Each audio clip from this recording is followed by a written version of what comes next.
ఏపీలో మహిళలకు పెద్ద కష్టాలే వచ్చి పడ్డాయి. ఫ్రీ బస్ స్కీమ్ ఏమో గానీ, జనాభా కొట్టుకొని హత్యలు చేసుకునే స్థాయికి వచ్చేసారు. అసలు ఒకరికొకరు సంబంధమే లేదు. ఇప్పటి వరకు కూడా హాయిగా, సాఫీగా ఒక క్రమబద్ధంగా, మర్యాదపూర్వకంగా జరిగిన ప్రయాణాలన్నీ కూడా గొడవలు, తగాదాలు, ఇష్టం వచ్చినట్లు బూతులు మాట్లాడుకోవడం.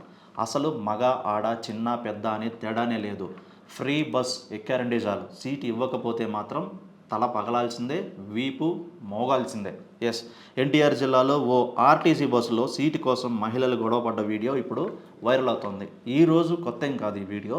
రోజుకొక వీడియో కనీసం ఏపీ నుంచి ఏదో ఒక మూల నుంచి ఏదో ఒక బస్సులో జరిగిన సంఘటన ఎవరో ఒకరు షేర్ చేస్తూనే ఉన్నారు. మరీ ఘోరాతి ఘోరంగా సంస్కరణ మర్చిపోయి, వయసు కూడా మర్చిపోయి, పెద్దవారు చిన్నవారితో, చిన్నవారు పెద్దవాళ్ళతో, లేకపోతే వృద్ధులతో సహా ఈడ్చి పడేస్తున్నారు. మగవారు ఆడవారు అనే తేడా లేకుండా సీటు కోసం కొట్టుకొని తిట్టుకుంటున్న పరిస్థితి.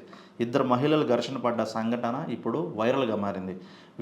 వీరి బంధువులు కూడా మద్దతు నిలవడంతో గొడవ మరింత పెరిగిపోయి, ఈ క్రమంలో ఒకరిపై ఒకరు వాటర్ బాటిల్స్, ఇక ఏది పక్కన కనిపిస్తే అది. ఇదొక్కటి సంఘటనే కాకుండా రోజుకొకటి రావడం కూడా చాలా బాధాకరం అంటున్నారు కొంతమంది. ఫ్రీస్ బస్ ప్రవేశపెట్టిన మాట వాస్తవమే, కానీ దీనికి ఒక నిర్దిష్ట ప్రణాళిక, ఒక నియమాలు ఏమీ లేకపోవడం, విచ్చలవిడిగా ఆడవారు బయటకి వచ్చేసి ఫ్రీ బస్ అనే పేరుతో బస్సుల్లో ప్రయాణం చేయడం, సీటు ఇవ్వకపోగా పక్క వారితో గొడవలు పడడం, రోజుకొక గొడవలు, చాలా ఇబ్బందికరమైన వాతావరణం. ఫ్రీ బస్ స్కీమ్ అనేది పూర్తిగా ఫెయిల్ అయిందనేది అక్కడ వస్తున్నటువంటి సోషల్ మీడియాలో ఇప్పుడు. కానీ ప్రభుత్వం మాత్రం ఇవేమీ పట్టించుకున్నట్టుగా మీ చావు మీరు చావండి అంటూ కూడా ఉచిత బస్సు స్కీమ్ని ప్రజల్లోకి వదిలేసి ఇప్పుడు గొడవలు సృష్టిస్తున్న పరిస్థితి. చూడాలి రానున్న రోజుల్లో ఎన్ని గొడవలు, ఎన్ని హత్యలు. కేవలం ఫ్రీ బస్ అనే స్కీముతో హత్యలు జరిగే స్థాయి దాకా కూడా వెళ్ళిపోవచ్చేమో.